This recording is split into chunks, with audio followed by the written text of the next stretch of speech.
The notification didn't arrive as a phone call or a legal document. It arrived as a screenshot in the family legacy group chat, a thread that usually consisted of nothing more than birthday wishes and photos of overgrown gardens. The image was a listing from a high-end real estate site, sold. Below the image, a message from Marcus, my husband's younger brother, read, "I can't believe I'm the one who has to tell you all this. I've been trying to handle this privately for weeks, but I can't sit back while the family is lied to. I just found out Grandma's house of the one thing we all agreed to keep in the trust has been sold. The funds are gone. I've seen the transfer logs, Julian. I can't believe you'd do this to us. Why didn't you just tell me you were in trouble?" I remember staring at the screen for a full minute. My first instinct wasn't anger or sadness, it was a clinical sort of confusion.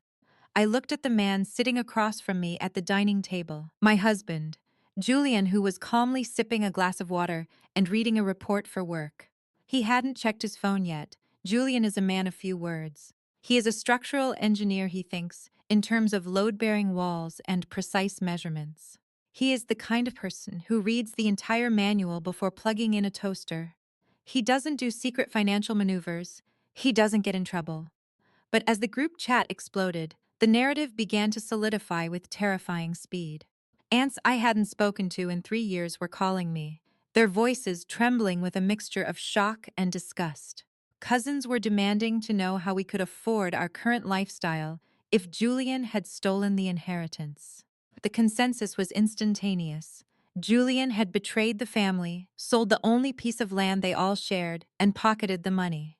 And Marcus, the golden child, was the one who had discovered the crime. He was playing the role of the grieving brother, the reluctant whistleblower who was heartbroken by Julian's greed. The timing was a masterstroke of cruelty. 2 days later, we were hosting a small housewarming party for our new urban apartment. We had worked hard for this place. It was bought with our combined salaries, not with inherited wealth. The evening started with the kind of muted elegance Julian and I prefer minimalist decor, a few close friends, a curated playlist. Then the door opened and the trial began. Marcus didn't come alone. He brought my mother-in-law and two of Julian's uncles. They didn't enter as guests, they entered as a delegation.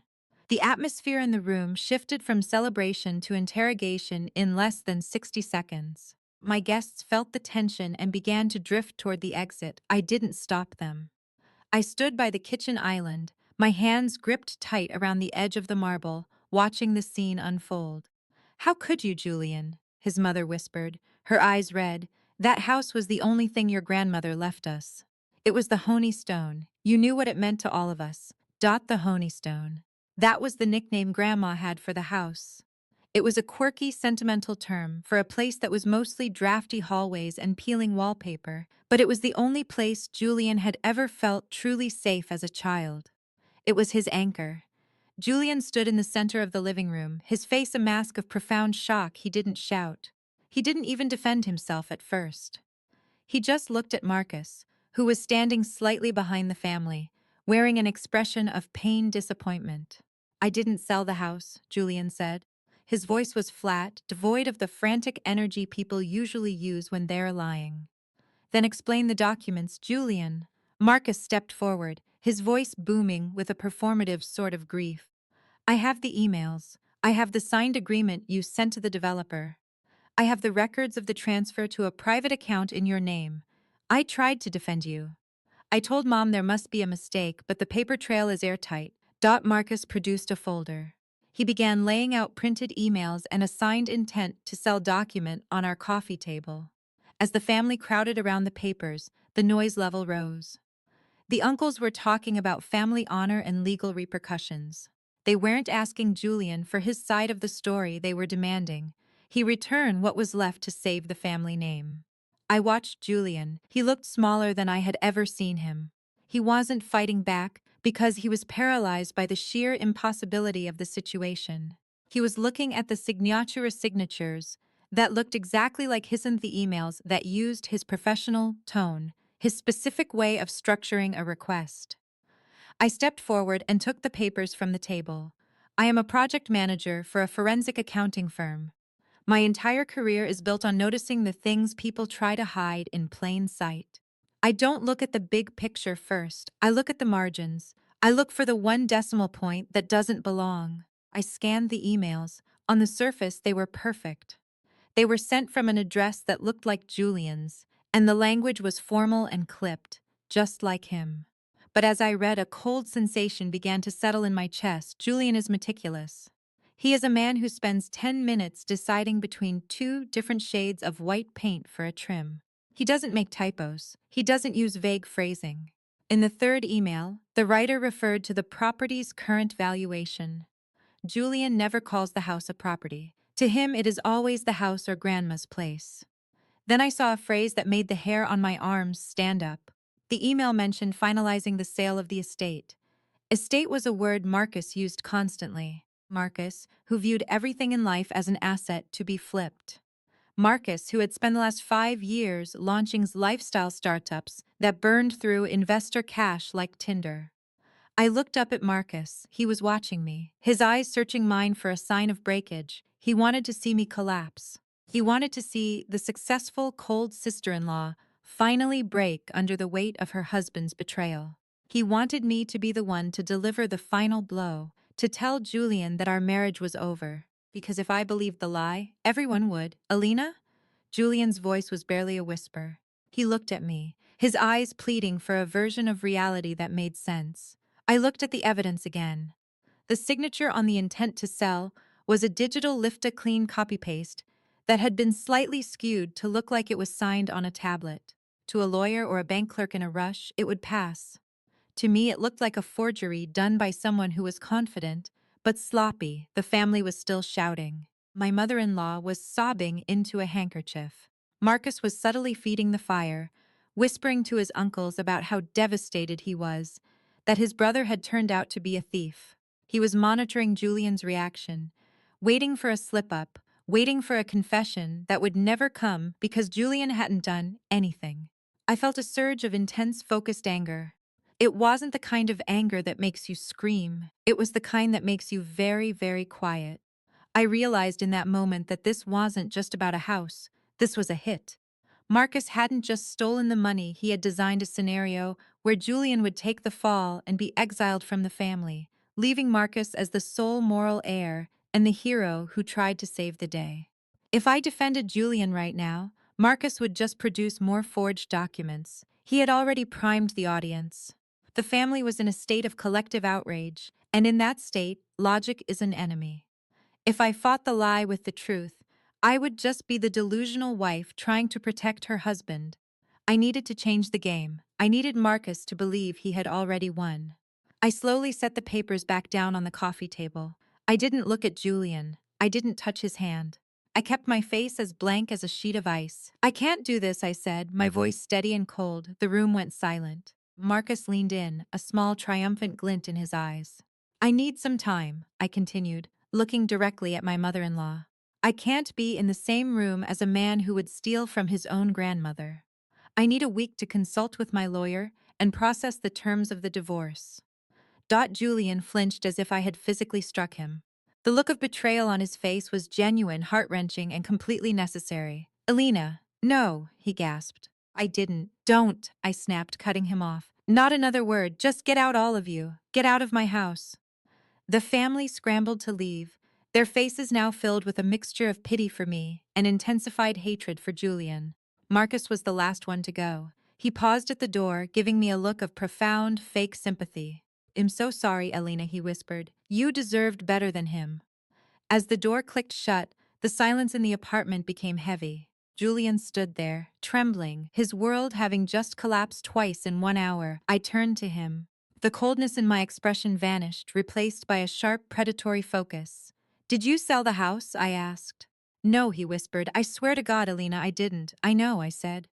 I walked over to the coffee table and picked up the forged emails. He thinks Hez the smartest person in every room he enters, I told him, my voice returning to its usual professional calm.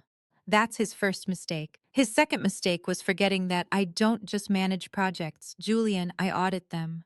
I looked at my husband, exhausted, broken, and framed. Go into the bedroom and lock the door, I instructed.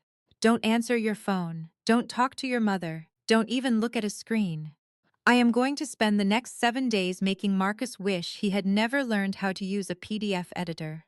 Julian looked at me, a flicker of hope returning to his eyes. "What are you doing?" he asked. "I'm giving him exactly what he wants," I replied, a thin, dangerous smile touching my lips. "I'm letting him believe he's won." For the first 48 hours, I lived a double life.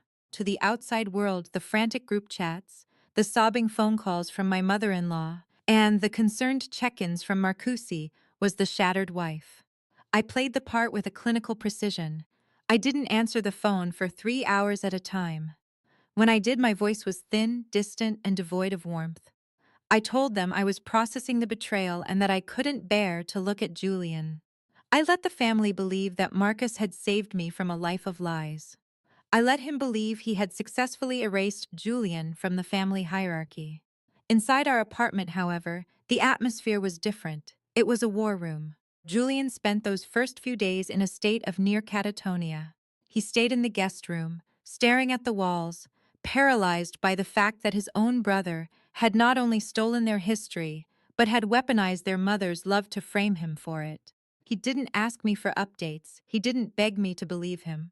He just existed in a silence so heavy it felt like it was pressing the oxygen out of the room. I didn't offer him comfort in the traditional sense. I am not a woman of hugs and soft words. Instead, I offered him a plan. "I am going to find the thread," I told him on the third night, sliding a laptop across the kitchen island. "And then I am going to pull it until everything Marcus has built collapses." I started with the evidence Marcus had provided. In forensic accounting, we look for patterns of behavior. A liar usually has a rhythm. They over-explain the parts they're worried about and gloss over the parts they think are airtight. Marcus had been too thorough. He had provided a complete trail, the emails, the signed intent to sell, and the transfer logs. It was a perfect narrative, too perfect. I began by examining the metadata of the PDF documents he had printed. He had given me hard copies, but I managed to get the original digital files through a contact I have at the title company, a favor owed from a previous corporate audit. The first crack was technical. The digital signature on the intent to sell wasn't a signature at all. It was a lift. Using a high-resolution scan of Julian's actual signature from an old engineering contract, Marcus had superimposed the image onto the document. To the naked eye, it looked genuine. But when I zoomed in at 800, I could see the ghosting around the edges, the slight pixelation, where the background of the signature didn't perfectly match the white of the digital page. It was a sloppy copy-paste job. Then I moved to the emails. Marcus had spoofed Julian's address, creating a mirror account that looked identical to the untrained eye. The phrasing was the real masterstroke. He had mimicked Julian's professional, clipped tone. He had used words like "per our last conversation" and "as previously discussed." But Marcus had made a fundamental error in his understanding of Julian. Marcus viewed the world as a series of assets. To him, everything was a property, an investment, or an estate. He spoke in the language of luxury startups and venture capital. He saw Granja's house as a piece of real estate with a high valuation in a gentrifying neighborhood. Julian, however, viewed the world in terms of stability and memory. I spent the next 2 days digging through old letters and emails between Julian and his grandmother. I looked for every mention of the house. In every single instance over 10 years of correspondence, Julian referred to it as the house, Grandma's place, or, most frequently, the Honey-Stone. The Honey-Stone. It was a nickname Grandma had coined because of the golden-hued limestone used in the foundation. It was a term of endearment, a secret language shared by those who had actually loved the place. I went back to the forged emails. In 3 separate messages to the developer, the writer referred to the estate and the property. "I am looking forward to finalizing the sale of the estate." One email read, "Julian would never have written that." To Julian, calling the Honey-Stone an estate would be like calling his own mother a biological female. It was cold. It was corporate. It was Marcus. The linguistic slip was small, but in the world of forensics, a small slip is a doorway. While I was building the paper trail, I kept a close eye on Marcus. He was playing the role of the supportive brother-in-law perfectly, sending me bouquets of lilies and thinking of you texts. But he was also slipping. He began posting on Instagram again. He had been quiet for months during the collapse of his last startup, but suddenly, he was back in the spotlight. A new watch, a trip to Tulum, a teaser for a new luxury consultancy firm. He wasn't just covering his debts, he was upgrading his life. He was spending the money from the Honey Stone in real time, confident that the family had accepted Julian as the villain. He believed the case was closed. The arrogance of a sloppy liar is that they stop checking their tracks once they think the victim has stopped fighting. On the fifth day, my mother-in-law called me. Her voice was thick with a mixture of grief and a strange, misplaced authority. "Alina, dear," she said, "Marcus thinks it's time we settle the remaining assets. He's arranged a meeting with the family lawyer this Sunday. He wants to make sure that whatever is left of the trust is handled fairly, since Julian has forfeited his right to be involved." I felt a cold, sharp satisfaction. "That sounds appropriate," I replied, my voice remaining flat and distant. "I'll be there." I hung up and looked at Julian. He was sitting at the table, watching me. He looked thinner, his eyes shadowed, but there was a spark of something returning to them. "Do you have it?" he asked. "I have the metadata," I said. "I have the signature analysis, and I have the linguistic discrepancies. But more importantly, I have the timestamp from the title office." I showed him the screen. The title transfer had been initiated on a Tuesday afternoon 3 months ago. According to Marcus' forged emails, Julian had been negotiating with the developer during that same window. But I had Julian's GPS logs from his work phone. On that Tuesday, Julian had been on a remote job site 6 hours away, in a dead zone with no cellular service, supervising a bridge foundation pour. He hadn't even had a signal, let alone the ability to coordinate a complex real estate closing. "He didn't just steal the money, Julian," I said softly. "He tried to steal your identity." Julian didn't smile. He didn't cheer. He just leaned back in his chair and closed his eyes. "I can't believe he did it. That's why he thinks he can get away with it," I replied. "He thinks you're too good to imagine this level of cruelty. He thinks the world is made of people like him." I spent the remaining 48 hours preparing the presentation. I didn't prepare a speech, I prepared a dossier. I didn't want an emotional confrontation. I wanted a surgical extraction. I coordinated with a private investigator to track the flow of the funds. The money hadn't gone to a private account in Julian's name in the way Marcus had claimed. It had gone to a Shell Campania corporate entity with a name that sounded professional but was linked to a bank account Marcus had controlled through a series of complex transfers. Marcus had used a basic layering technique to hide the money, thinking that a family of grieving amateurs wouldn't know how to look for it. He had forgotten that he was married into a family that included a woman who spent her days hunting people like him for a living. By Saturday night, the trap was set. Marcus had invited the entire extended family to a private room at a high-end restaurant. He wanted the resolution to be public. He wanted the final nail in Julian's coffin to be driven in front of an audience, ensuring that Julian could never return to the family fold. He wanted a coronation. As I dressed for the meeting, I chose a charcoal suit, sharp, professional, and entirely devoid of emotion. I looked in the mirror and saw a woman who was no longer exhausted. I was focused. Julian stood behind me, his hand resting lightly on my shoulder. He was still shaking slightly, but he was standing tall. "Are you sure about this?" he whispered. "I'm not sure about anything," I told him, "except for the math, and the math says Marcus is finished." Dot.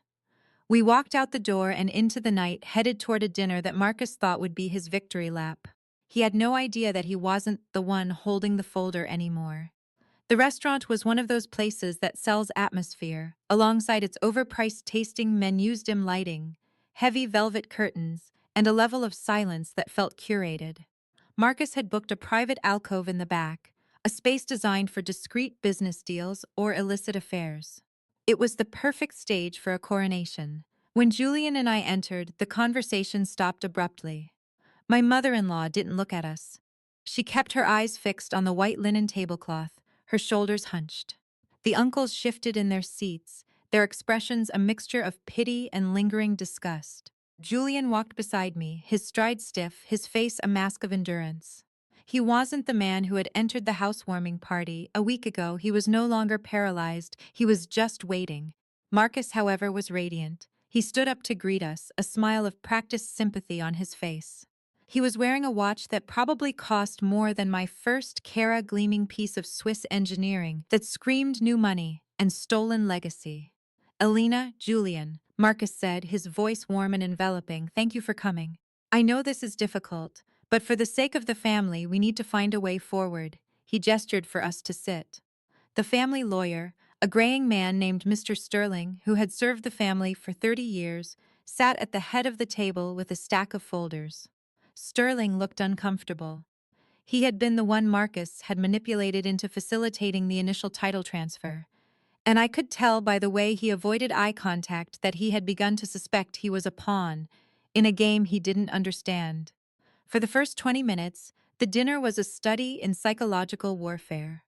Marcus played the part of the benevolent mediator. He spoke about healing, forgiveness, and the unfortunate necessity of Julian signing over his remaining interest in the family trust to prevent further instability. I don't want to be the bad guy here, Marcus sighed, leaning back in his chair. But we have to protect what's left.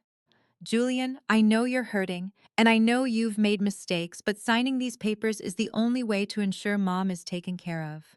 The family nodded in unison. It was a choreographed performance. They weren't asking Julian to save the family, they were asking him to surrender. Julian didn't speak. He didn't even look at the papers Sterling pushed toward him. He looked at me. I took a slow sip of my sparkling water, feeling the bubbles prickle my throat.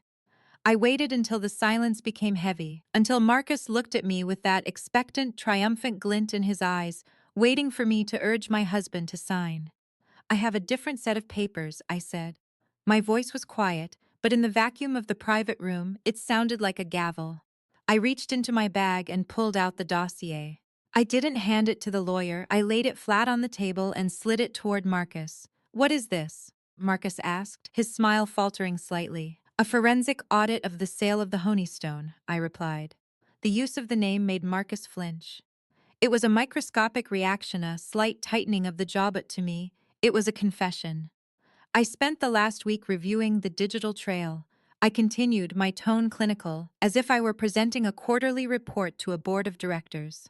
I started with the emails, the ones Marcus provided as proof of Julian's betrayal. They were very convincing.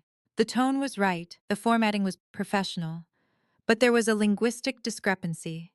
I pointed to a highlighted section in the dossier. In these emails, the writer repeatedly refers to the property as the estate. He refers to finalizing the sale of the estate. Julian has never, in his entire life, referred to Grandma's house as an estate. To him, and to everyone who actually loved that house, it was the Honeystone. Marcus let out a short, forced laugh. For God's sake, Elena, it's a synonym. You're splitting hairs over a word. I am a forensic accountant, Marcus. My entire career is built on splitting hairs, I said, my voice remaining flat. But words are just the beginning. Let's talk about the signature. I slid a series of Zoom meeting images across the table.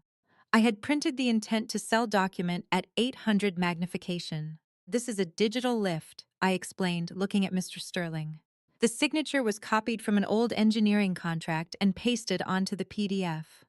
If you look at the edges, you can see the ghosting, the pixelated fringes, where the background of the scan didn't match the digital page. It's a sloppy forgery, the kind someone does when they believe the person they're fooling is too honest to ever suspect a lie. The room went deathly silent. My mother-in-law looked up, her eyes wide. One of the uncles leaned in to squint at the images. Marcus' face began to change. The radiance was gone, replaced by a splotchy, panicked redness. This is absurd. This is some kind of technical fantasy. The money went to Julian's account. Actually, I said, sliding the final set of documents forward, the money went to a shell company called Apex Lifestyle Holdings. A company registered in Delaware, with a bank account linked directly to your personal phone number and home address. I paused, letting the information sink in. And just in case you thought the timeline still favored you, I have Julian's GPS logs from the Tuesday the transfer was initiated. While the negotiations were supposedly happening via email, Julian was 6 hours away at a bridge foundation pour in a cellular dead zone. He couldn't have sent an email if his life depended on it. Marcus didn't move. He looked like a man who had just realized the floor beneath him was made of glass and had already shattered.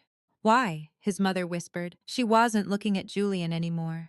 She was looking at Marcus with a horror that surpassed anything she had shown toward her eldest son.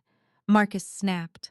The golden child facade evaporated, and the desperate, entitled man underneath screamed through. Because I'm the only one who actually does anything with the money, he yelled, slamming his hand on the table. Julian just sits there, he's a ghost. He doesn't deserve that house, and he certainly doesn't deserve the credit for being the good son, just because he's boring. I needed that capital to scale my firm. I was going to put it back. I just needed a win. He looked around the table, searching for an ally, but he found none. The uncles were pulling away from him as if he were contagious. His mother had covered her mouth with her hand, tears streaming down her face. Julian finally spoke. He didn't yell. He didn't gloat. He just looked at his brother with a profound, weary sadness. You didn't just take the money, Marcus, Julian said softly. You tried to make me a stranger to my own family. The fallout was immediate and absolute. Mr. Sterling, realizing he had been used to commit fraud, immediately contacted the firm's compliance officer. Within an hour, a police report had been filed. Because the fraud involved a trust and forged legal documents, it wasn't just a family dispute, it was a felony. Marcus tried to negotiate. He tried to offer a percentage of the remaining funds in exchange for us dropping the charges. He called me 10 times in one night, his voice oscillating between pleading and threatening. I blocked him on every platform. The money was largely gone. Marcus had burned through the majority of it, on his lifestyle fac, the fake watches, the trips, the fake offices. The legal recovery process would take years, and for what? A few $100,000? I looked at Julian one evening, a week after the dinner. He was sitting in our living room, the silence of the apartment no longer heavy, but peaceful. Do you want to fight for the rest of it? I asked. Julian looked at the empty space where the family photos used to be. We had removed the pictures of the extended family the day after the restaurant meeting. We didn't want them in our sight. No, Julian said. I don't want anything that comes from him or them. We signed a legal decree of separation not from each other, but from the toxic orbit of Julian's birth family. We blocked the aunts, the uncles, and the mother who had been so quick to believe the worst of her son. They had sent a few apologetic emails, but they were the apologies of people who were sorry they had been fooled, not sorry for the pain they had caused. We didn't need their forgiveness, and we certainly didn't need their company. A month later, Julian and I drove out to the outskirts of town. We didn't go to the Honeystone. The house had already been sold to a developer who was tearing it down to build luxury condos. The physical place was gone, replaced by a construction fence and a coming soon sign. Julian stood by the fence for a long time, looking at the dirt where the golden limestone foundation had once been. He didn't cry. He just stood there, breathing in the cool autumn air. I stood beside him, my hand slipping into his.